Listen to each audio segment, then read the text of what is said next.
박주환 센터장 모시겠습니다.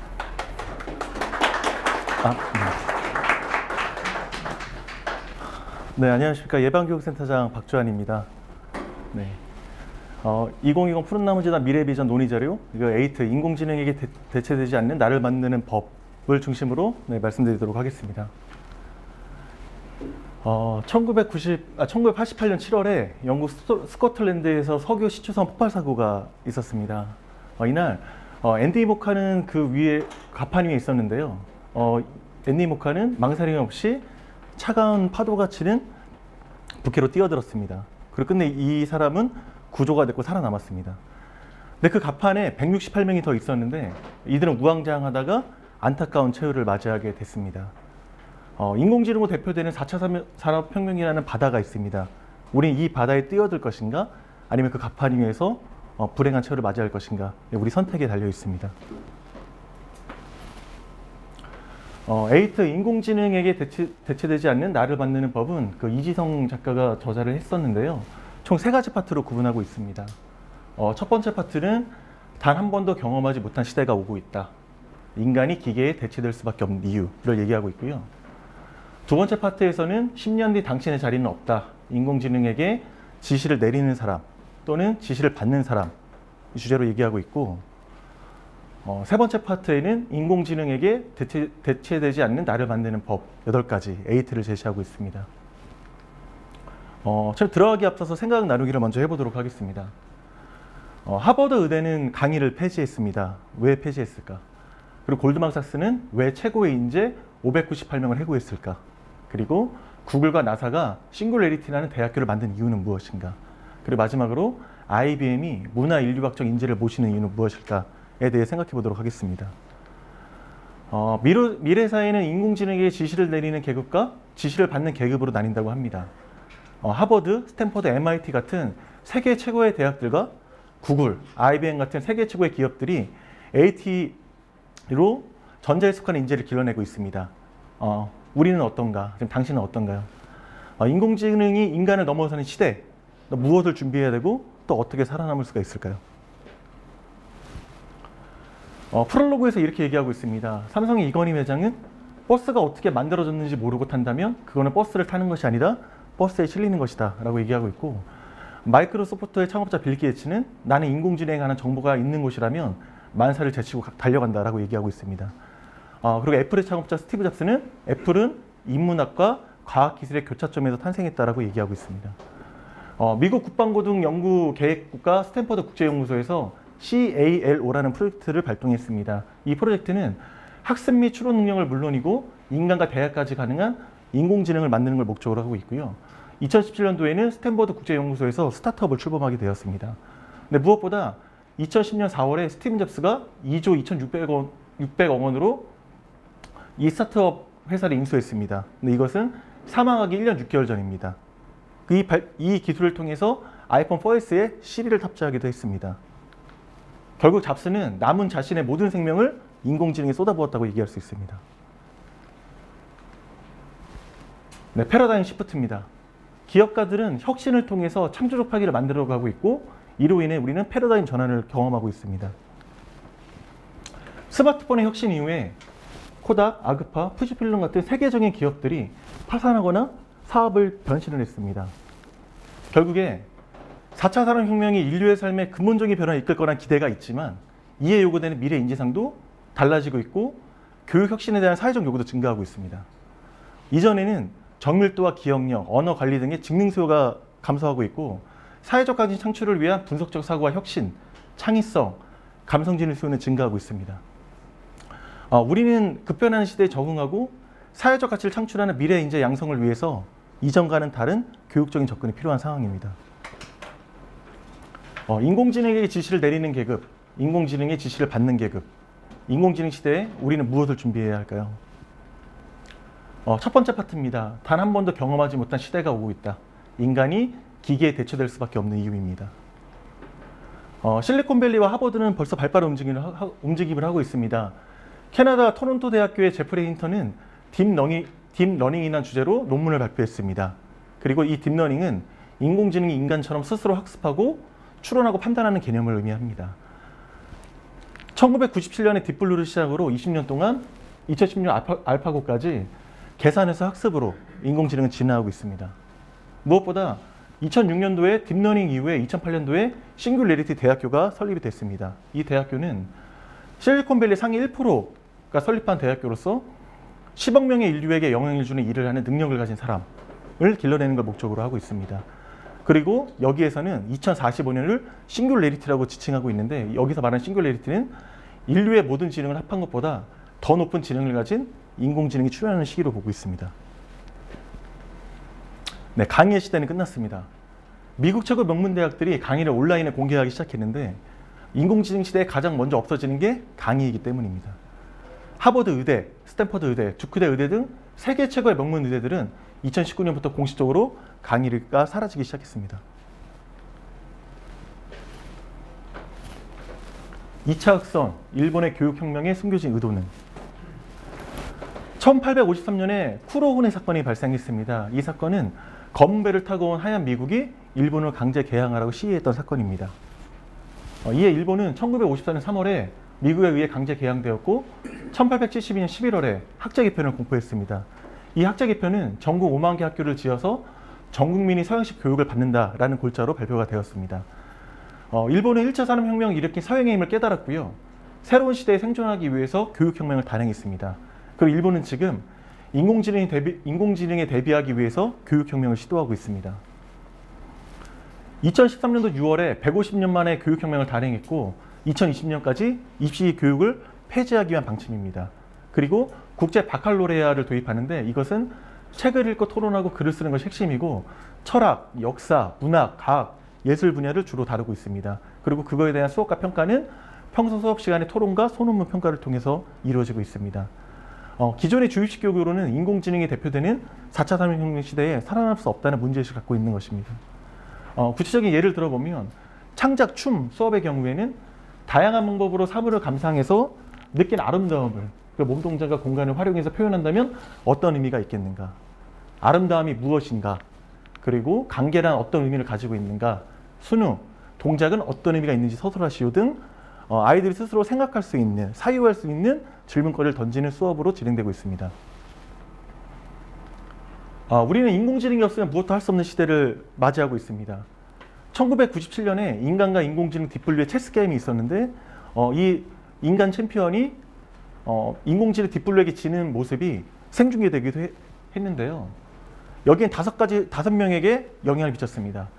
말씀드린 빌 게이츠, 그리고 구글의 창업자인 세르게이 브린과 레리 페이지, 그리고 스티븐 잡스, 마크 저크버그. 지금 우리 인류에서 가장 뛰어난 사람, 천재라고 불리는 사람들에게 인공지능이 그만 영향을 미쳤다는 걸 볼 수 있습니다.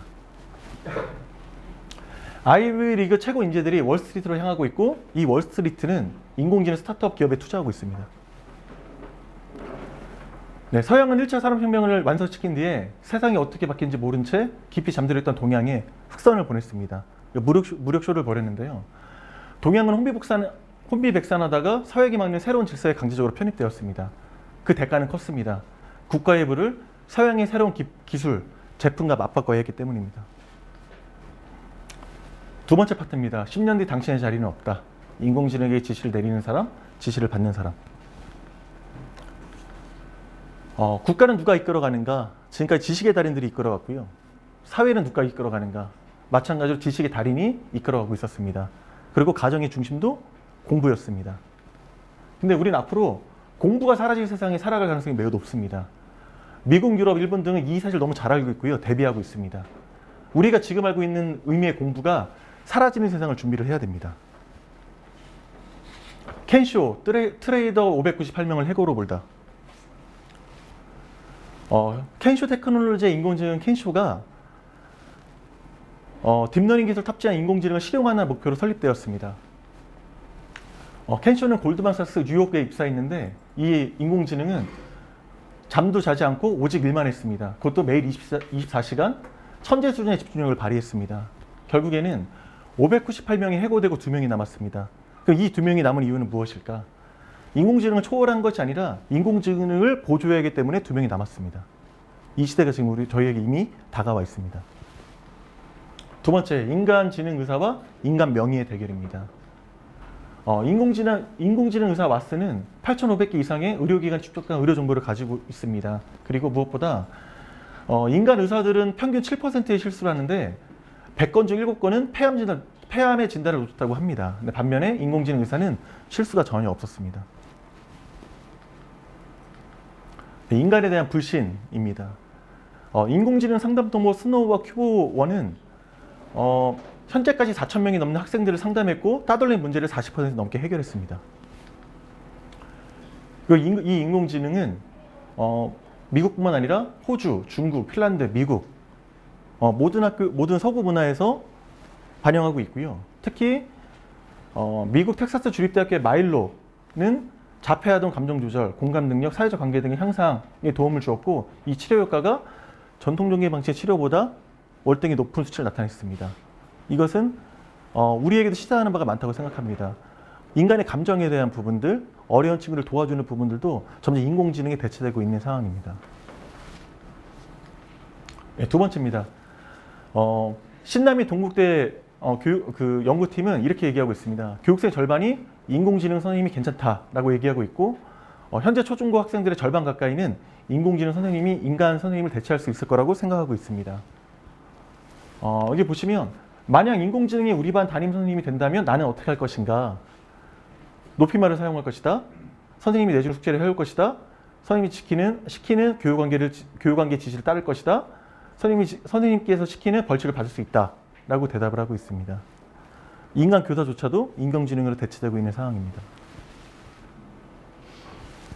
인공지능에 가장 먼저 대체되는 직업들은 여러 국제 연구에서 얘기하는 게 의사, 약사, 판사, 검사 등 지금까지 엘리트라고 불렸던 그 직업군들이 많이 사라지고 있다고 얘기하고 있는데 그 이유는 인공지능은 인간 대졸자가 가질 수 있는 좋은 직업을 대체하기 위해 만들어졌기 때문입니다.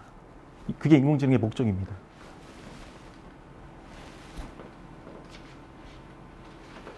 (10년대) 21세기 에디슨의 예언입니다. 네, 레이 커즈바이는 이렇게 얘기하고 있습니다. 수학 가속의 법칙을 이야기했습니다. 어떤 특정한 시점까지는 시간을 의미하는 X축의 밑바닥에 있다가 특이점을 통과하는 순간 폭발적으로 우상향 곡선을 그린다는 이론입니다. 이 지점을 X축에 있다가 기하급수로 올라가는 이 시점을 싱귤레리티로 보고 있는데 2029년에는 인간의 지능을 초월한 인공지능이 나오고 2045년도에는 인류의 전체 지능을 초월한 인공지능이 나오는 시점으로 보고 있습니다. 인공지능은 절대 가질 수 없는 인간의 고유의 영역입니다. 바로 공감 능력과 창조적 상상력입니다. 이 공감 능력은 빅이, 미들이, 리틀이로 얘기할 수 있고 창조적 상상력은 빅시, 미들시, 리들시로 얘기할 수 있는데 여기서 말하는 빅이는 인류의 역사에 기록될 만한 이타주의적인 삶을 사는 사람이 가진 공감 능력을 얘기하고 있고요. 리틀이는 지역사회에 영향을 미치는 이타주의적인 삶을 사는 사람을 얘기하고 있습니다. 여기서 말하는 빅시는 인류 역사에 발자취를 남기는 수준의 창조적 상상력을 얘기하고 있고요. 리틀시는 일상의 문제 해결 능력과 변화에 대한 적응력을 얘기하는 하워드 가드너가 얘기했던 다중지능과 연관되고 있습니다. 네.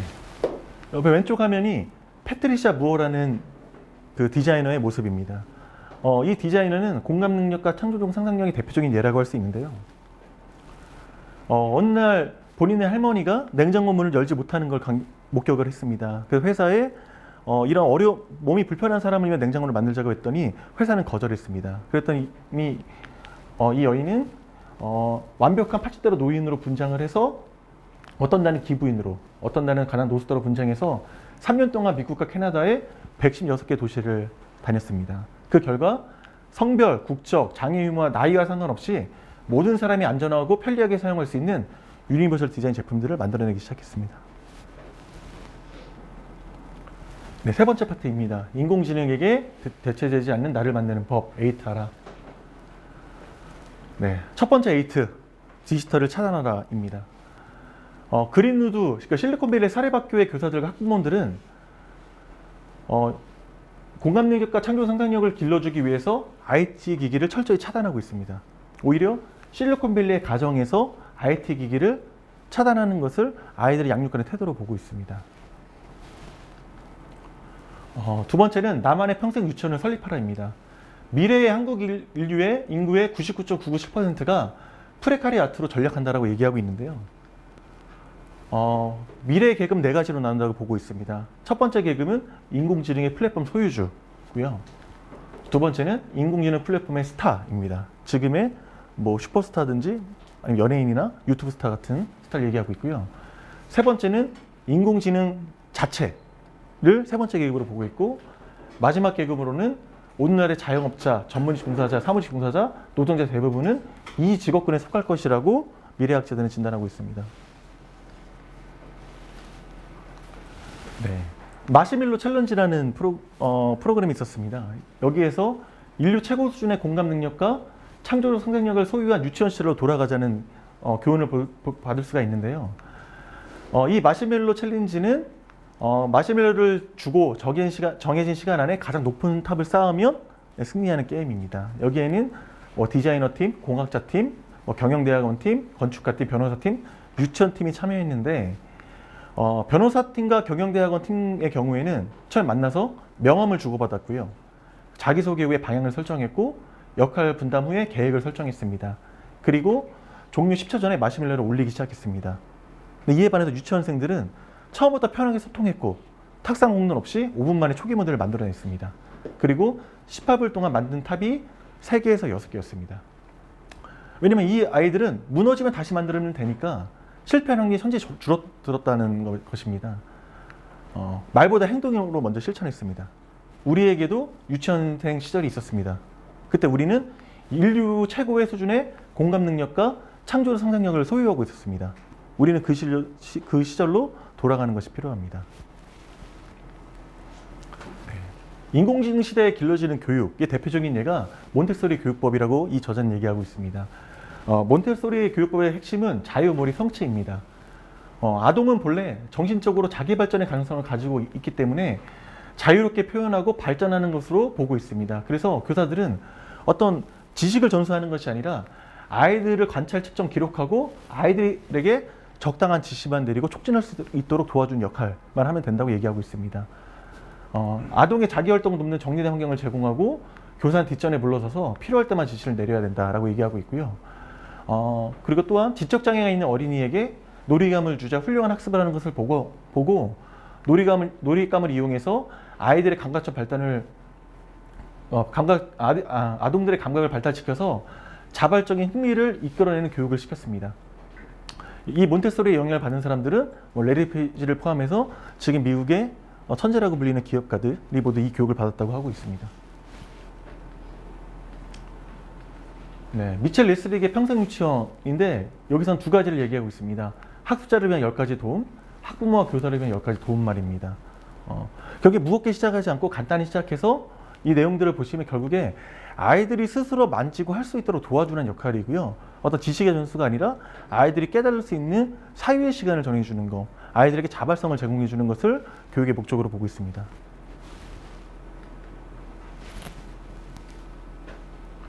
네, 8 세 번째입니다. 노잉을 버려라, 비잉하고 두잉하라. 하버드 의대에서는 지금 플립러닝을 도입했습니다.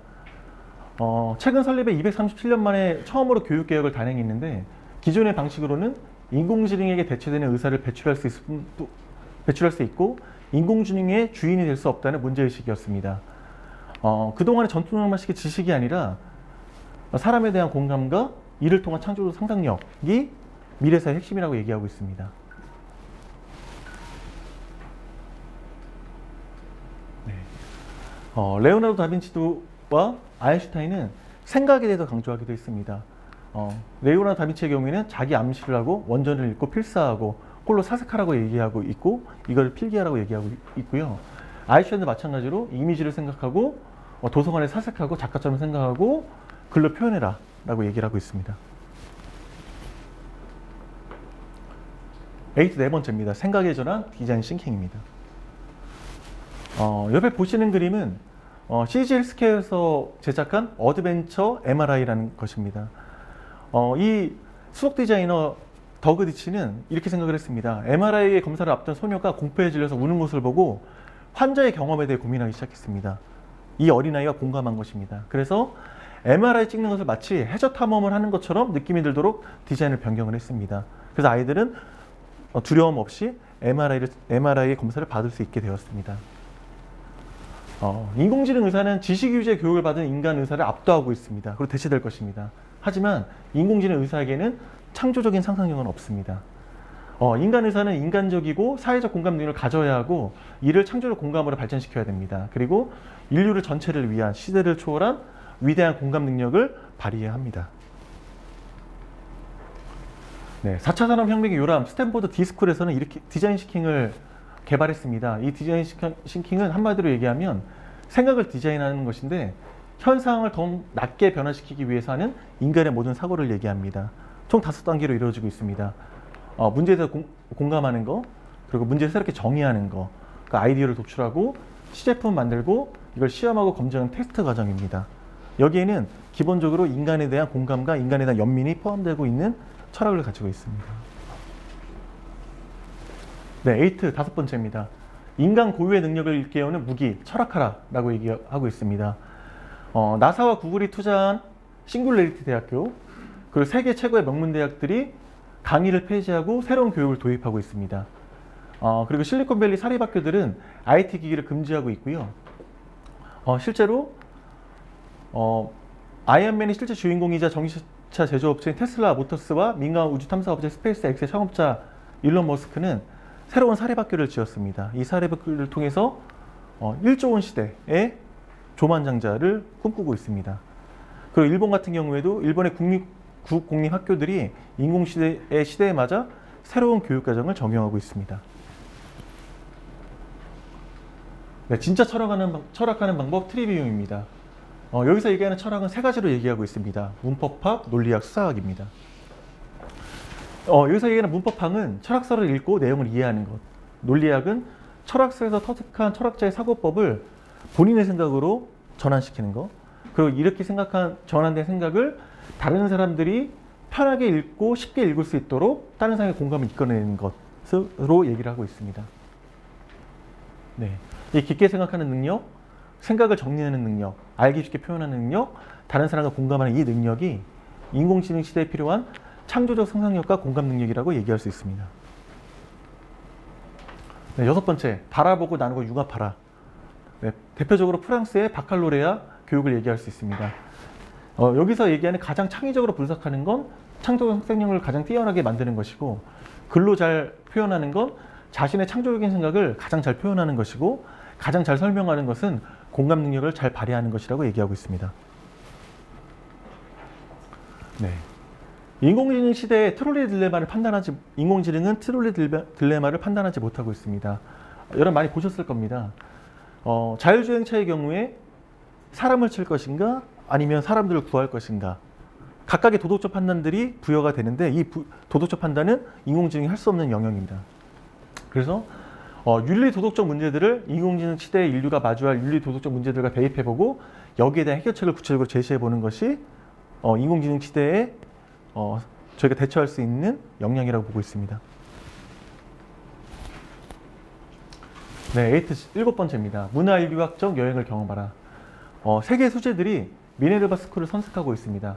이 미네르바 스쿨은 보시는 것처럼 화상을 통해서 교육을 진행하고 있는데 주입식 교육이 아니라 먼저 자신이 학습을 하고 여기는 토론하는 과정을 거치고 있고요. 여기 추가적으로 이 학생들은 4년 동안 도시들을 거주하면서 현지의 문화와 산업을 배우고 있습니다. 단순히 언어를 배우는 것이 아니라 현지의 문화와 그 문화적 맥락을 보는 것을 목표로 하고 있습니다. 네, IBM은 인공지능 문해안을 채용했습니다. 이 문해안을 채용한 이유는 현지의 역사 문화를 통해서 자신이 속한 사회를 바라보는 훈련을 했고 사회를 문화 인류학적으로 치열하게 연결시키면서 입시적으로 성장했다고 보고 있습니다.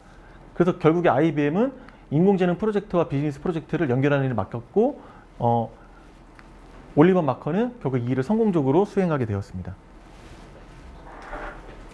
마지막입니다. 8, 나에서 너로 우리를 보라. 이 작가는 이렇게 얘기하고 있습니다. 봉사도 공간과 창의성이 가장 중요하다라고 얘기하고 있습니다. 아마 인공지능 로봇은 세계 최고 수준의 봉사를 할 수 있는 노하우를 터득할 것이고 그걸 발현할 것입니다. 그렇지만 공간과 창의성이 결여된 봉사는 별 의미가 없다고 보고 있습니다. 기계적으로 하는 봉사는 큰 의미가 없기 때문입니다. 그리고 인간을 인간답게 만드는 것은 기부와 봉사라고 얘기하고 있습니다. 기부와 봉사는 인간의 윤리 도덕 문제와 깊은 관련이 있고 인공지능의 문명이 필연적으로 야기될 수 있는 인간 소외를 해소하는 것이 바로 인간을 인간답게 만드는 부분이고, 그렇기 때문에 내 삶의 한 부분으로서 기부와 봉사와 인권에 대한 감수성이 인간으로서 할 수 있는 능력이라고 얘기하고 있습니다. 네, 푸른나무 재단의 미래에 대한 논의 상황입니다. 재단 구성원 측면에서는 인공지능이 다가오는 이 시대에 나는 이 일을 왜 하는가, 그리고 우리 조직은 무엇을 위해 존재하는가, 인류 사회의 공존과 발전을 위해서 우리 조직이 해야 할 일은 무엇인가에 대해 생각해 봐야 될 것 같고요. 재단의 핵심 간부 측면에서는 미래에 나에게 가장 큰 영향을 미치는 IT 기술, 특히 인공지능 기술은 무엇인지, 그리고 내가 앞으로 진지하게 연구하고 준비해야 할 미래형 조직의 모습은 무엇인지, 그리고 마지막으로 새롭게 형성된 미래사회의 경영자로서 직면한 문제들과 해결책은 무엇인지를 고민하는 시간이 됐으면 좋겠습니다. 네, 이것으로 발표 마치도록 하겠습니다. 감사합니다.